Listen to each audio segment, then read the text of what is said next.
आज हम chapter 4 start करेंगे। इससे पहले आपको चैप्टर 3, चैप्टर 2 त्रिकोणमितीय फलन और आव्यूह कराया गया, और आव्यूह से रिलेटेड ही नेक्स्ट चैप्टर है चैप्टर 4 सारणिक। सारणिक जो है, जो आपने स्क्वायर मैट्रिक्स पढ़ी है, वर्ग आव्यूह से संबंध एक संख्या है। जैसे कि आप before last year class 10th में जो है युगपत समीकरण हल करते थे, तो हल करने से पहले आपको जो है 3 शर्तें आपने सीखी थी। कोई समीकरण होती थी a1x + b1y + c1 = 0, तो वहां पर आप दूसरी समीकरण होती थी a2x + b2y + c2 = 0, तो वहां आप पर 3 कंडीशन आती थी। a1/a2 पहली कंडीशन थी नॉट इक्वल टू b1/b2। तो यदि ऐसा होता था तो आप समीकरण हल करते थे, तो उस समीकरण का जो हल करके आता था उसको हम सारणिक के रूप में भी लिख सकते हैं। इसकी वीडियो मैंने आपको भेज दी है कि किस तरह से लिखेंगे। आज हमारा यहाँ पर जो है, जो सारणिक से रिलेटेड क्वेश्चन है वो सोल्व करने हैं। एक्सरसाइज नंबर 4.1 में कुछ क्वेश्चन आए हैं, तो वो क्वेश्चन मैं आपको सोल्व करूंगा और उस पर आधारित फिर आपको होमवर्क भी दिया जाएगा। तो इनको ध्यान से समझने का प्रयास करेंगे कि सारणिक का मान कैसे ज्ञात करते हैं। आव्यूह का कॉन्सेप्ट आपको क्लियर है तो सारणिक में आपको दिक्कत नहीं होगी, क्योंकि इसका बेस आव्यूह ही है, मैट्रिक्स ही है।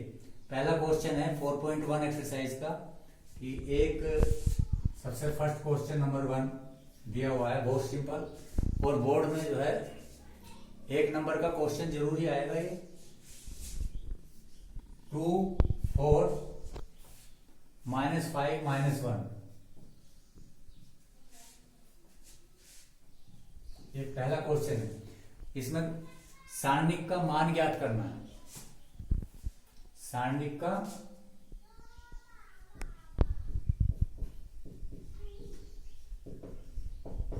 मान ज्ञात करो।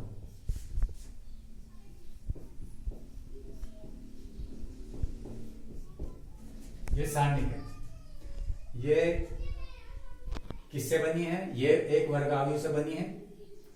सारणिक और आव्यूह में आप एक बात लिखने में भी बहुत आवश्यक है कि आव्यूह को हमेशा जो है ब्रैकेट में लिखा जाएगा। ये बात बहुत मुख्य है। आव्यूह हमेशा इस ब्रैकेट में लिखी जाएगी और सारणिक हमेशा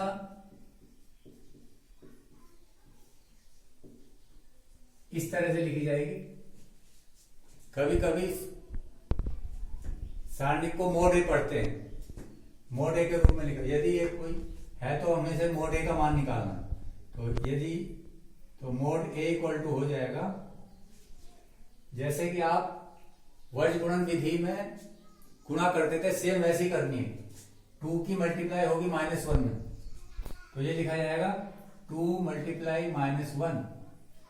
इसकी मल्टीप्लाई होगी इसमें और इसकी मल्टीप्लाई होगी इसमें, तो वहां पर ऐसे ही करते थे, परंतु चिन्ह का विशेष ध्यान रखना है। -5 × 4 दिस इक्वल टू आया -2, 5 4 20। यहां पर -5 भी अंदर लिख लीजिए आप, तो माइनस माइनस प्लस हो जाएगा और ये हो जाएगा 20, दैट इज 18। ये हो गया सारणिक का मान। ऐसे ही एक और क्वेश्चन आपको 3/3 का करके दिखा रहे हैं। क्वेश्चन नंबर 3 ले लीजिए पहले। क्वेश्चन नंबर 3 में है, यदि a बराबर है 1 2 4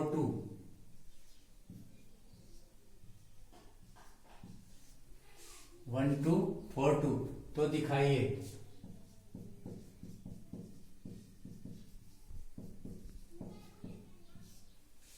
दिखाइए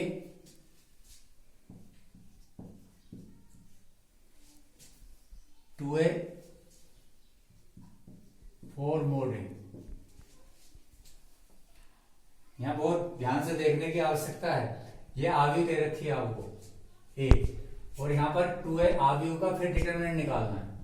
तो left side equal to right side लानी है हमको, तो 2a निकालना है हमको पहले 2a। तो here given a equal to this, 2a equal to 2 multiply 1 2 4 2। ये मैट्रिक्स का रूल है, कोई भी स्केलर क्वांटिटी होती है, जैसे वहां पर k थी तो k की मल्टीप्लाई सारे में होगी, तो यहां पर भी 2 की मल्टीप्लाई सारे में हो जाएगी। 2 1 जा 2, 2 2 जा 4, 2 4 जा 6, 2 4 जा 8,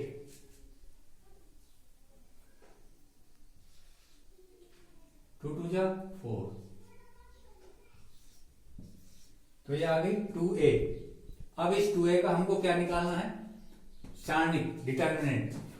तो यहां पर लिखेंगे मोड 2a इक्वल टू, अब इसको मोड की फॉर्म में लिखेंगे 2 4 8 4, दैट इज इक्वल टू 4, 2 की मल्टीप्लाई 4 में होगी माइनस 8 की मल्टीप्लाई 4 में होगी, और दिस इज इक्वल टू 2 4 जा 8 और 8 4 जा 32, that is equal to minus का 24। The value of mod 2a is minus 24। अब हमको राइट साइड में 4 मोड a निकालना है, वो भी इसके इक्वल आना चाहिए।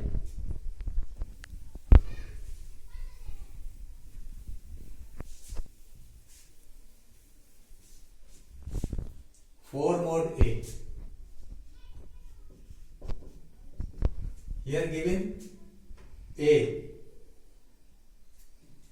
is this, मोड a के फॉर्म में लिखेंगे, इसको 4 बार लिखेंगे, और मोड a की वैल्यू 1 2 4 2। अब ये ध्यान देने की आवश्यकता है, यहां पर मल्टीप्लाई नहीं करेंगे, अभी पहले इसकी वैल्यू कैलकुलेट करेंगे सारणिक की। This equal to 4 into bracket 2 1 जा 2 माइनस 4 2 जा 8, this equal to 4 into minus 6, that is minus 24। Here the value is minus 24 and the value is left hand side is minus 24. That is the left hand side equal to right hand side. तो ये हमारा proved हो गया जो हमको लाना था। Therefore ये लिख देंगे आप mod 2a equal to 4 determinant है प्रूव्ड। क्लियर। नेक्स्ट, यदि 3x3 ऑर्डर की भी है तो उसको भी ऐसे ही सोल्व करेंगे। आपके 5वां क्वेश्चन है निम्नलिखित सारणिकों का मान ज्ञात करो। Question number 5।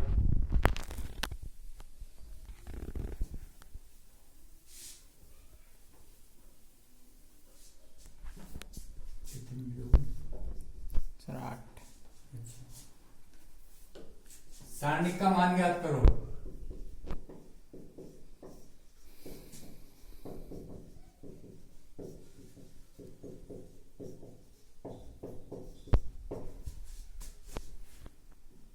फर्स्ट पार्ट है 3 - 1 - 2, 0 0 - 1, 3 - 5 0। इसका मान ज्ञात करना है, तो इसको एक्सपेंड करेंगे। यहां पर हमारे पास A11 A12 A13 है।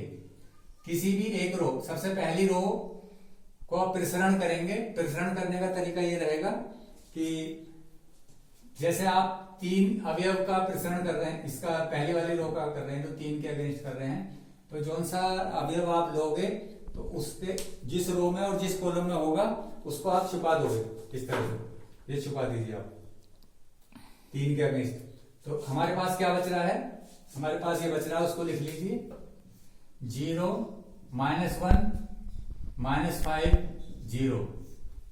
नेक्स्ट, अब हमें इसके अगेंस्ट निकालना -1 के। एक चीज और ध्यान रखनी है, हमेशा सारणी का मान ज्ञात करते समय यहाँ पर पॉजिटिव साइन आएगा, यहाँ निगेटिव और यहाँ पॉजिटिव, तो निगेटिव अपने आप से लगाना पड़ेगा।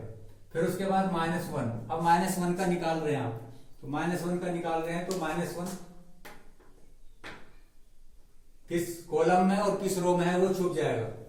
तो ये छुप गया, तो हमारे पास क्या बचा, 0 -1 और 3 0। ये बहुत इंपॉर्टेंट चीज है, इसको समझ लीजिए। अब उसके बाद आता है -2, यहां प्लस का चिन्ह है तो -2 लिखा जाएगा। अब इसके लिए आप जो आप 2 अवयव का निकाल रहे हो, तो ये छुप गया और ये वाला छुप गया। हमारे पास क्या बचा, 0 0 3 -5।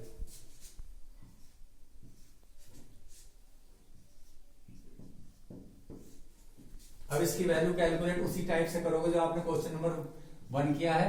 3 0 0 की मल्टीप्लाई हुई -5 -1 दैट इज +1 और ऑलरेडी एक माइनस चिन्ह आएगा, -1 ब्रैकेट 0 -3 बन गया 3 माइनस